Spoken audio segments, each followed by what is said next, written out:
नमस्कार मित्रों, ज्योतिर्मय आकाश गंगा चैनल पर आप सभी का स्वागत है। इस चैनल के माध्यम से मैं ज़ीरो से ज्योतिष सिखाने का प्रयास करूंगी।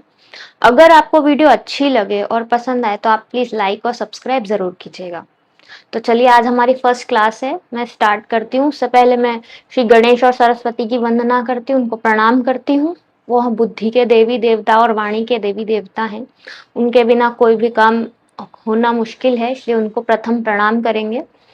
फिर मैं आपको बताती हूँ कि ज्योतिष सीखने के लिए हमें इतना ज़रूर पता होना चाहिए कि हम जो सीख रहे हैं वो एक्चुअल में है क्या, तो कहाँ से आया है। तो ज्योतिष के नाम से ही पता चलता है कि ईश्वर की ज्योति ही ज्योतिष है। और भगवान ने भगवत गीता में अर्जुन को विराट स्वरूप के दर्शन कराए थे।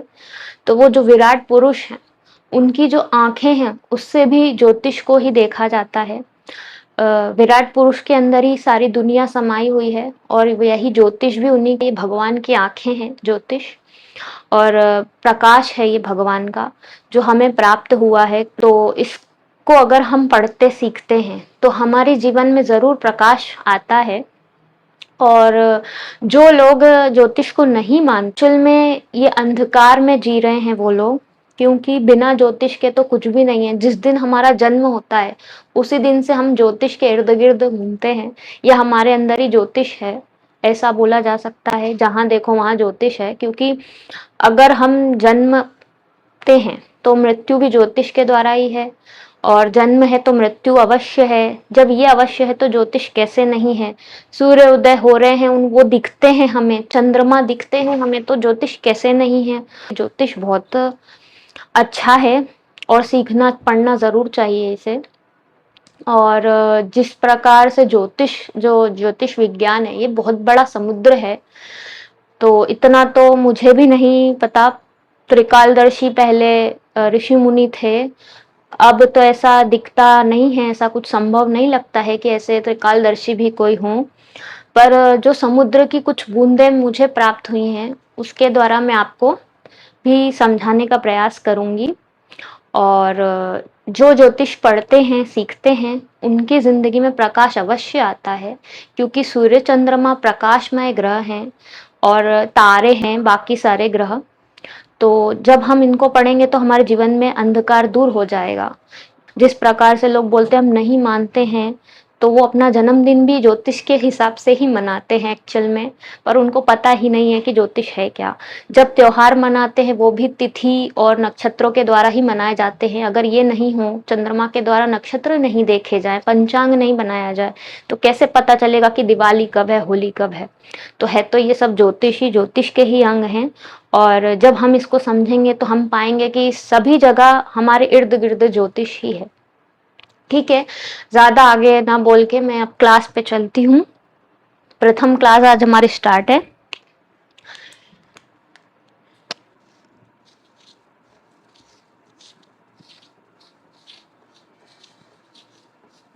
श्री गणेशाय नमः।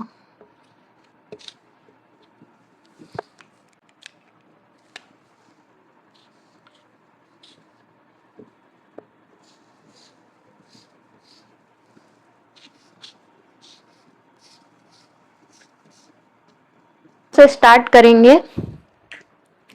इसके लिए है ना, मैं आपको बेसिक से पढ़ाऊंगी ताकि आपको समझ में आए, क्योंकि बहुत सारे लोगों को समझने में शुरू में ही दिक्कत होती है। आगे आगे तो सब आता है, पर शुरू का आना ही दिक्कत वाली बात होती है। तो सबसे पहले ये देखिए, ये हमारा है ना आकाश है। ठीक है, हमने ये आकाश बना दिया।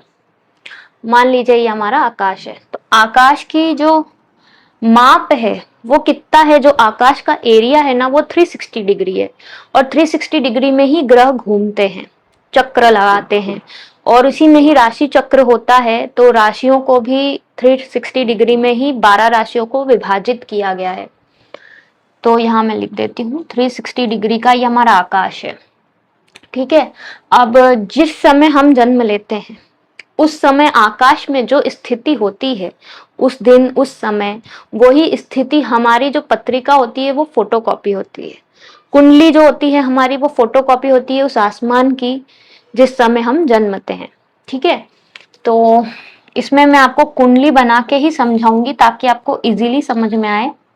और फिर भी अगर आपको कोई प्रॉब्लम होती है तो आप मुझे कमेंट में पूछ सकते हैं।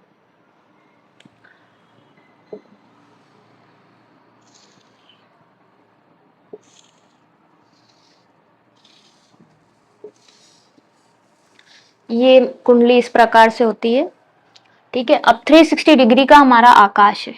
अब यहाँ पे देखिए ये 1 2 3 4 5 6 7 8 9 10 11 और 12, ये हमें 12 खाने प्राप्त हैं। इसे हम भाव बोलते हैं। ये 12 भाव हमें प्राप्त हैं कुंडली के, जिसके माध्यम से हम कुंडली विवेचन करते हैं।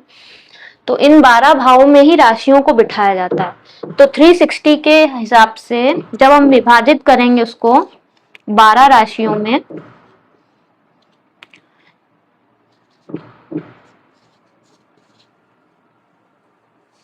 ठीक है, तो 30 डिग्री, तो एक राशि का जो मान निकल के आया है वो 30 डिग्री निकल के आया है। एक राशि का मान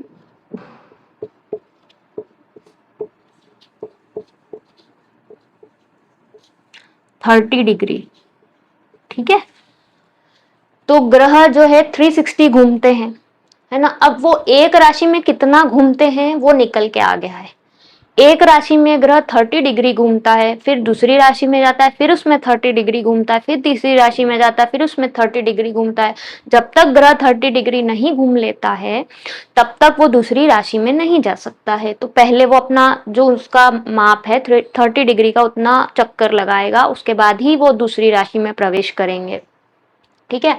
तो ये हमारे 12 भाव होते हैं। इसको मैं लिख देती हूँ। ये जो मैंने नंबर 1 लिखा है ये भाव नंबर 1 ही होता है। इसको हम प्रथम भाव बोलते हैं, प्रथम भाव। ये हमारा द्वितीय भाव होता है, ये हमारा तृतीय भाव होता है, ये हमारा चतुर्थ भाव होता है, ये हमारा पंचम भाव होता है, ये हमारा षष्ठम भाव होता है, ये हमारा सप्तम भाव होता है, ये अष्टम भाव होता है, ये नवम भाव होता है, ये दशम भाव होता है, सॉरी,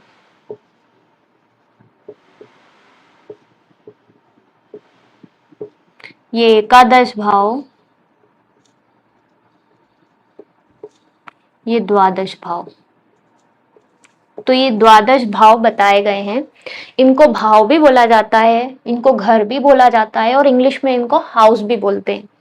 तो जो फर्स्ट हाउस है, प्रथम भाव है, ये प्रथम भाव यही रहेगा पूरी कुंडली में। आप कहीं पर भी नंबर 1 कहीं भी लिखा हो सकता है, यहाँ पे नंबर कुछ भी लिखा हो सकता है, ठीक है। यहाँ 4 5 6 जो मैंने अभी यहाँ 1 लिखा है, यहाँ 1 की जगह 3 भी हो सकता है, 4 भी हो सकता है, वो राशि के नंबर हैं। लेकिन भाव ये प्रथम ही रहेगा। इसको इसी अनुसार आप समझिएगा कि ये प्रथम भाव ही है, ये द्वितीय भाव ही है। यहाँ पे नंबर कुछ भी लिखा हो, तृतीय भाव यही रहेगा, चतुर्थ भाव यही रहेगा, पंचम यही रहेगा, षष्ठम यही रहेगा, 6th हाउस यही रहेगा, 7th 8th जैसा मैंने इसमें भाव लिखे हैं वैसे ही ये रहेंगे। ये स्थिर हैं, ये चेंज नहीं होते। लग्न चेंज होते हैं, मतलब राशियां चेंज होती हैं, जिसके कारण हमें देखने में थोड़ा सा कंफ्यूजन हो जाता है जब हम नया नया सीखते हैं कि नंबर 1 तो यहाँ लिखा है तो नंबर 1 यहाँ है तो हम यहाँ से देखेंगे। ऐसा नहीं होगा। प्रथम भाव यही रहेगा, फर्स्ट हाउस यही रहेगा, ठीक है। आगे मैं आपको और अच्छे से स्पष्ट करूंगी इसको। तो ये हमारे 12 भाव होते हैं। 12 भाव ये 360 डिग्री होते हैं। 360 डिग्री में ये 12 भाव होते हैं। 30 डिग्री में ग्रह यहाँ पे चलेगा, फिर 30 डिग्री यहाँ चलेगा, 30 डिग्री यहाँ चलेगा, जब जाके पूरा चक्कर होगा 360 डिग्री का ग्रह का। तो और गोचर के अनुसार हमें प्राप्त होता है कि ग्रह आज किस स्थिति में है, कौन सी राशि में है, कितने अंश का है। तो जब तक के 30 अंश तक ग्रह नहीं चल लेते तब तक अगली राशि में नहीं जाते हैं। तो ये मैं रब कर देती हूँ। मैं आपको पहले भाव ही बताऊंगी, क्योंकि अगर भाव ही नहीं समझ में आएगा तो हम कैसे समझेंगे कि राशियां क्या कार्य करती हैं, ग्रह क्या कैसे कार्य करते हैं, ठीक है। तो यहाँ पे मैं आपको बताती हूँ। ये जो हमारा फर्स्ट हाउस मैंने बताया, ये प्रथम भाव है। प्रथम भाव का क्या काम होता है? ठीक है, प्रथम भाव हमारा स्वयं का होता है। जब हम कुंडली देखते हैं तो हम इस भाव से क्या देखेंगे? हम स्वयं को देखेंगे। ये फर्स्ट हाउस हमारा खुद का होता है कि हमारा कैसा गुण होगा, हमारा कैसा रंग रूप होगा, हमारा कैसा नेचर होगा, कौन से ग्रह के अनुकूल हमारा शरीर बना है। ये सब चीजें है ना प्रथम भाव से पता चलती हैं। तो इसको हम बोलते हैं स्वयं का भाव। स्वयं हम खुद होते हैं, ये हम स्वयं होते हैं। इतना इसको आप समझिएगा कि ये फर्स्ट हाउस ही आपका अपना गुण है, अपना ही दोष है। जो भी आपका नेचर है वो फर्स्ट हाउस से ही आपको पता चलेगा कि कौन से ग्रह के अकॉर्डिंग आपकी कुंडली है।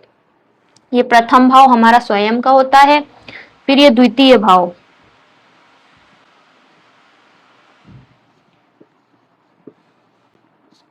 ये द्वितीय भाव से हमें ये पता चलता है कि हमारी वाणी कैसी होगी।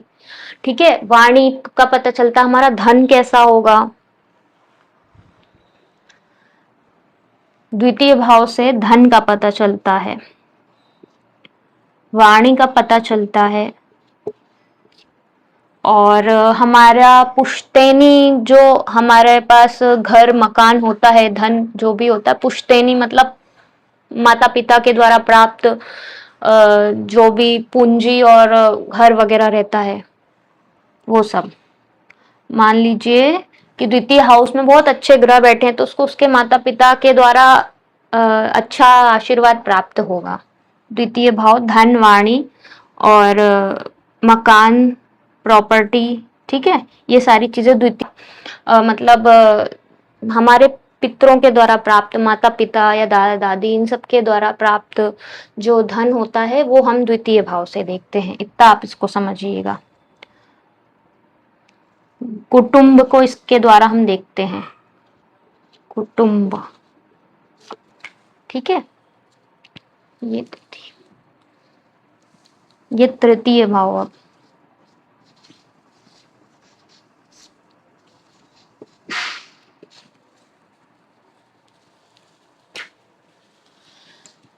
तृतीय भाव ये वाला होता है, ये वाला।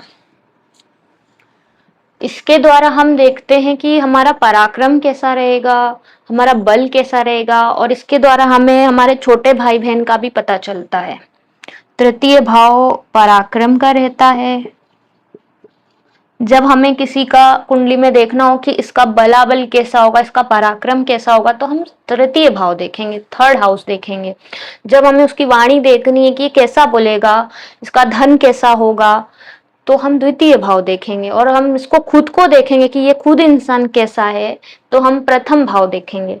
ठीक है, तो तृतीय भाव पराक्रम का, छोटे भाई बहन का होता है। छोटे भाई बहन का भी इससे पता चलता है। उसके बाद भुजाओं का भी इससे से ही पता चलता है, हाथ बाहें जो होती हैं हमारी।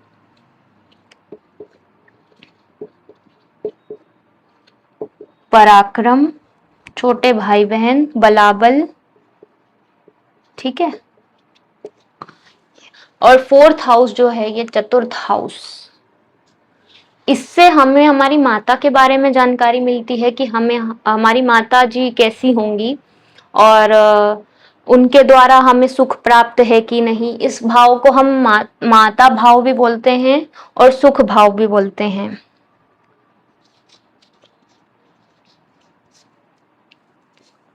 सुख का घर भी बोलते हैं। अगर यहाँ पे कोई दोष बन रहा है मतलब सुख में कमी आएगी। मान लीजिए कोई पापी ग्रह बैठ गए हैं, दिक्कत दे रहे हैं, तो फिर सुख में कमी आती है, माता के स्वास्थ्य में दिक्कत आती है। तो ये सब चीजें हमें चतुर्थ से पता चलती हैं, फोर्थ हाउस से। सुख, माता, और हम स्वयं जिस घर में रह रहे हैं, ये तो हमारा मतलब हमारा क्या बोलते हैं उसको, प्रॉपर्टी के बारे में, कुटुंब के बारे में होता है द्वितीय हाउस। लेकिन जिस घर में हम रह रहे हैं वो कैसा है, सुंदर है कि कैसा है, वो चीज हमारी इस फोर्थ हाउस से पता चलती है।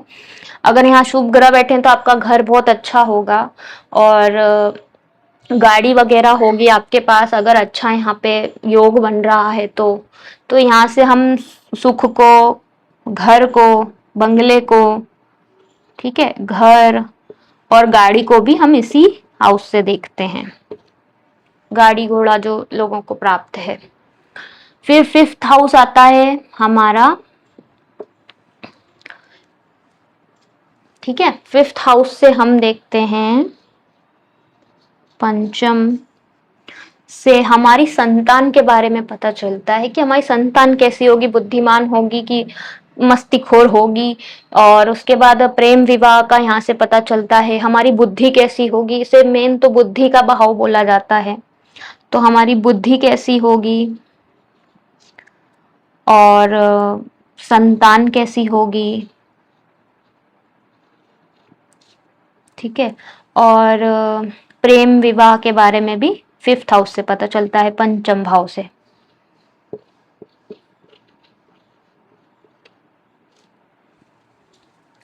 अब आ जाइए षष्ठम, ठीक है, ये छठा हाउस।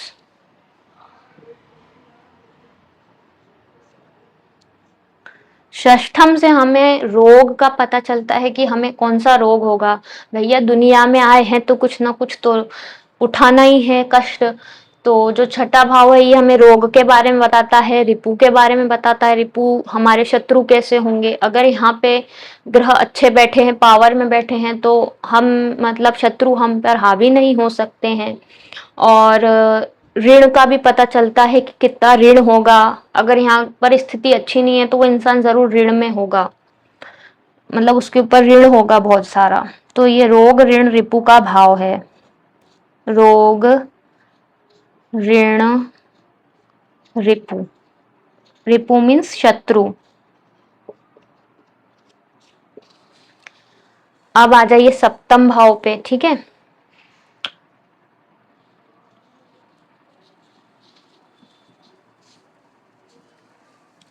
सप्तम भाव से हमें पता चलता है कि हमारे पति या पत्नी कैसे होंगे, हमारे पार्टनर के बारे में पता चलता है। जो लोग पार्टनरशिप में बिजनेस करते हैं उनके बारे में अगर देखना हो कि पार्टनरशिप चलेगी या नहीं, तो सप्तम भाव से देखा जाता है। पत्नी अच्छी रहेगी या पति अच्छे रहेंगे कि नहीं, सप्तम भाव से पता चलता है कि शादी का कैसा रहेगा मामला। तो ये पति पत्नी का भाव होता है। विपरीत लिंग के बारे में भी हमें सप्तम से ही पता चलता है। पति पत्नी,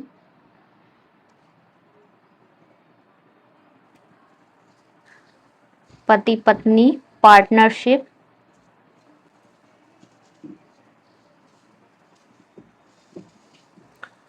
ठीक है, ये सब हमें सेवेंथ हाउस से पता चलता है।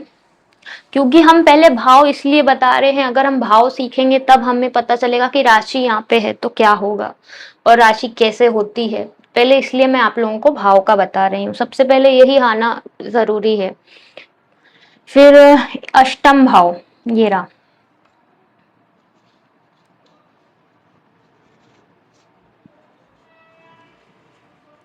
अष्टम भाव से हमें दुर्घटना का, मृत्यु का और कष्ट का और अचानक से जो धन हानि हो जाना, अचानक से धन लाभ हो जाना, ये चीजें हमें अष्टम से पता चलती हैं।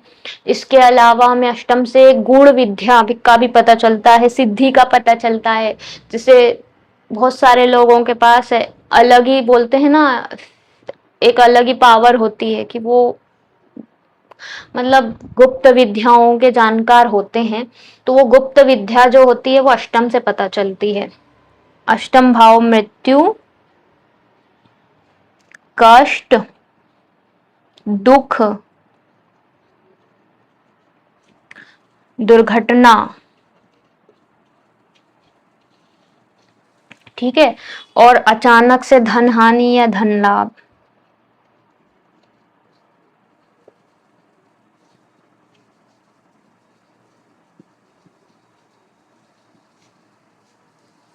या धन लाभ।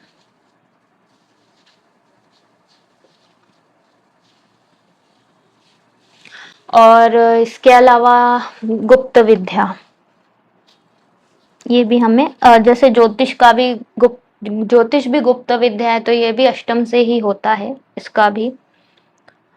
गुप्त विद्या। ठीक है, ये अष्टम हाउस तक मैंने बता दिया। अब ये नवम, नवम भाव से हम क्या देखते हैं हमारा, इसको मैं अष्टम को रेड से कर देती हूँ ताकि वो समझ में आए।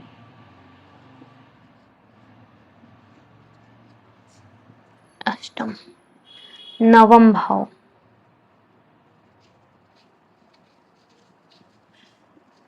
नवम भाव से हमें हमारे धर्म के बारे में पता चलता है कि हम कितना धर्म करेंगे, हमारा भाग्य कैसा रहेगा, इसे भाग्य भाव भी कहा जाता है।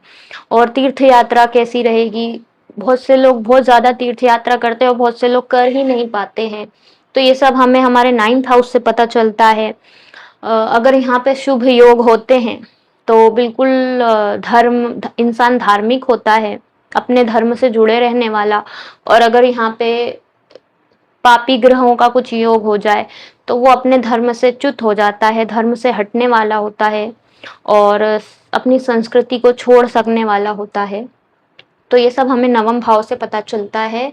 और नवम भाव हमारा धर्म भाव है, तो तीर्थ यात्रा वगैरह भी इसी से ही पता चलती है। नवम भाव धर्म भाव, भाग्य कैसा रहेगा हमारा, ये भी हमें 9th हाउस से ही पता चलता है, भाग्य भाव भी बोलते हैं इसको। भाग्य में कितना लिखा है, ये सारी चीजें, भाग्य और तीर्थ यात्रा।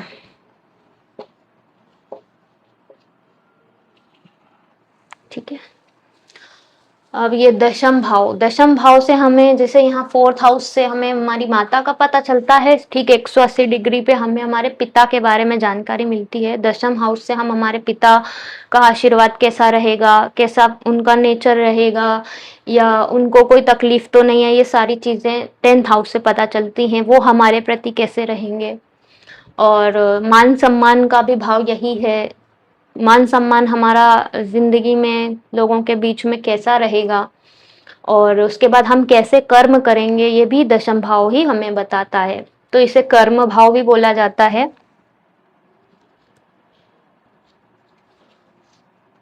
इसे कर्म भाव बोलते हैं, पिता का भाव बोलते हैं। ठीक है, और मान सम्मान भी यहीं से देखा जाता है, तो मान सम्मान का भी इसी से ही पता चलेगा।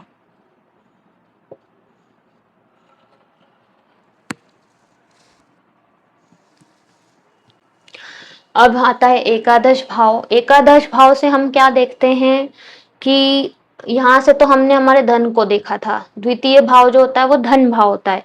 एकादश भाव हमारा लाभ का भाव होता है।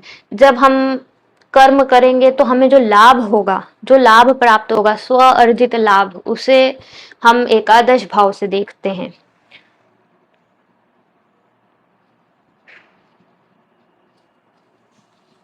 एकादश भाव से हम स्व अर्जित लाभ, स्व अर्जित लाभ के बारे में देखते हैं कि हमें कितना लाभ होगा।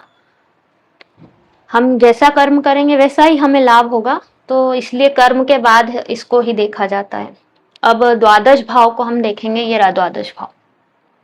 देखिए, हम जन्मे, हमने हमारा कुटुंब बनाया, ठीक है, फिर हमने हमारा पराक्रम दिखाया, फिर चतुर्थ में हमने हमारे सुख प्राप्त करे हमारी माता के द्वारा और हमारे कर्मों के द्वारा, फिर पंचम में हमें हमारी संतान की प्राप्ति हुई, फिर षष्ठम में हमें, जब आपको सब प्राप्त है तो शत्रु भी अवश्य प्राप्त होंगे, इसमें कोई दो राय नहीं है।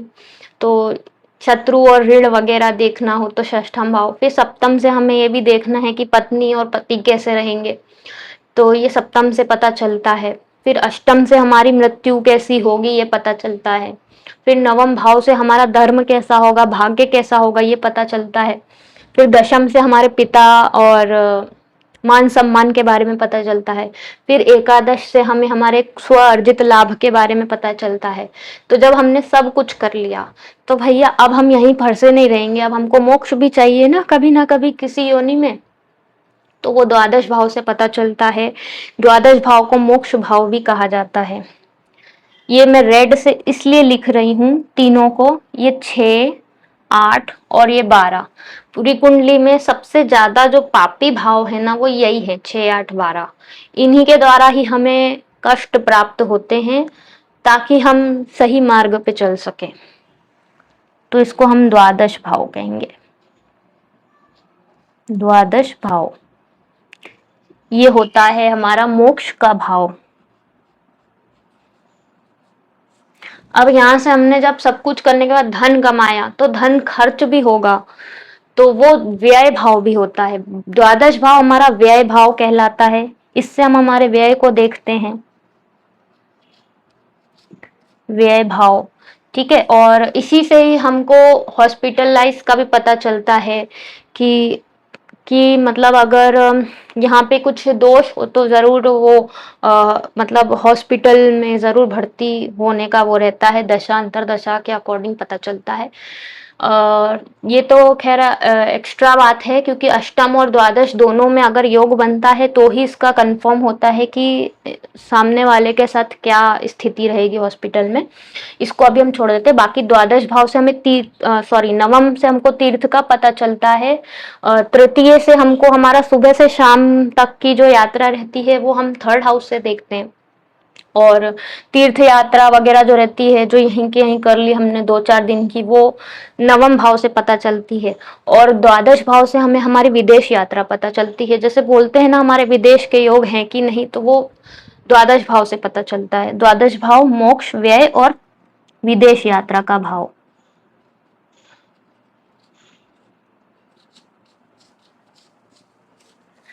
ये मैंने आपको भाव इसलिए बताए हैं क्योंकि जब तक हमको यही नहीं पता चलेगा कि इनसे होता क्या है, तब तक हम आगे बढ़ें और फिर कुछ समझ में नहीं आए, इसलिए मैंने पहले भाव बताया है। अब मैं आगे नेक्स्ट वीडियो में आपको बताऊंगी कि 12 राशियां हैं, उनके देवता हैं और वो कैसे काम करते हैं, और 9 ग्रह कैसे काम करते हैं राशियों में, ये मैं आपको नेक्स्ट वीडियो में बताऊंगी। अगर आपको वीडियो समझ में आया हो, अब ये देख लीजिए, अगर आपको वीडियो समझ में आया हो, अच्छा लगा हो, तो प्लीज़ लाइक और शेयर ज़रूर कीजिएगा, सब्सक्राइब ज़रूर कीजिएगा। Thank you.